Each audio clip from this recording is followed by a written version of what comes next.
Hello friend, स्वागत है मेरी आज की इस न्यू वीडियो में। सो गाइस, वीडियो को पूरा देखना।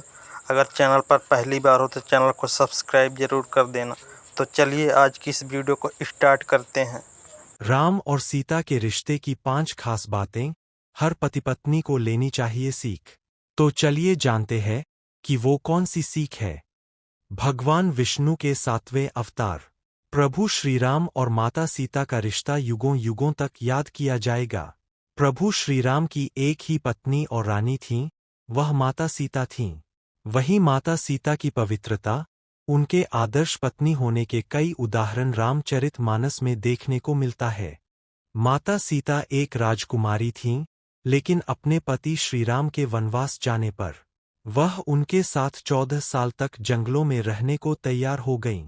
सारी पीड़ा उठाई लेकिन पति का हर पग पर साथ दिया। भगवान राम ने भी पत्नी सीता के हरण के बाद उन्हें तलाशने के लिए लंका पर आक्रमण कर दिया। उनके पास सेना नहीं थी और न ही कोई राजपाट था, लेकिन उन्होंने सीता माँ को रावण से बचाने के लिए वनवास के दौरान ही अपनी सेना बनाई। रावण से युद्ध के बाद सीता माता ने अग्नि परीक्षा देकर अपनी पवित्रता साबित की।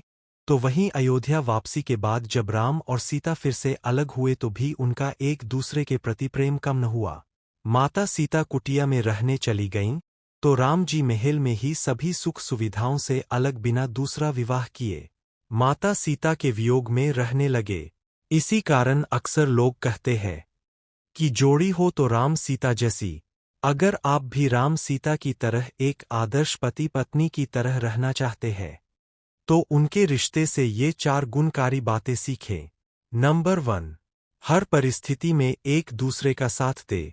हर पति पत्नी को राम और सीता के रिश्ते से एक सीख जरूर लेनी चाहिए, वह है हर परिस्थिति में एक दूसरे का साथ देना।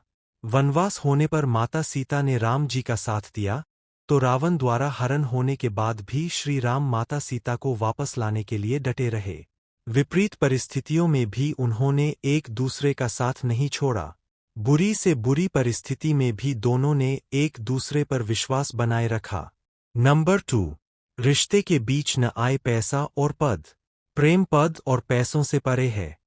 माता सीता के स्वयंवर में बड़े बड़े महारथी, राजा, महाराजा शामिल हुए, लेकिन सीता माता का विवाह श्री राम से हुआ, जो कि अपने गुरु के साथ वहां पहुंचे थे। एक बालक जो राजा भी नहीं बना था और राजकुमार के वेश में भी नहीं था, फिर भी माता सीता ने उन्हें अपने पति के रूप में स्वीकार किया।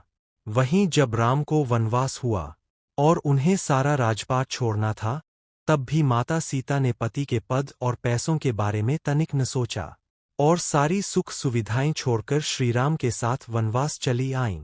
नंबर 3, पतिव्रता और पत्नीव्रता। माता सीता ने जीवन भर पतिव्रता होने का धर्म निभाया। रावण द्वारा हरण के बाद भी माता सीता ने अपनी इज्जत पर आंच न आने दी और अंत तक रावण के सामने न झुकीं। दूर रहने के बाद भी माता सीता ने अपने पत्नी धर्म पर आंच न आने दी। श्रीराम ने भी पत्नी की अनुस्थिति में अश्वमेध यज्ञ के दौरान उनकी सोने की प्रतिमा बनवाकर उसे साथ बैठाया। एक राजा होते हुए भी उन्होंने पत्नी सीता के दूर जाने के बाद भी दूसरी स्त्री से विवाह नहीं किया। दोनों के बीच दूरियों के बाद भी माता सीता और श्रीराम का एक दूसरे के लिए प्रेम और वैवाहिक धर्म जैसा का तैसा बना रहा। नंबर 4, सुरक्षा और सम्मान। प्रभु श्रीराम और माता सीता के रिश्ते में सुरक्षा और सम्मान दोनों की भावना थी। माता सीता के हरण के बाद श्रीराम उन्हें बचाने और उनकी सुरक्षा के लिए लंकापति रावण से युद्ध करने तक के लिए तैयार हो गए। हर पति को अपनी पत्नी के सुरक्षा और सम्मान का ध्यान रखना चाहिए। वहीं माता सीता के चरित्र और पवित्रता पर सवाल उठे, तो भले ही प्रभु राम को उन पर विश्वास था, लेकिन सीता जी ने पति के सम्मान और इज्जत के लिए अग्नि परीक्षा तक दी।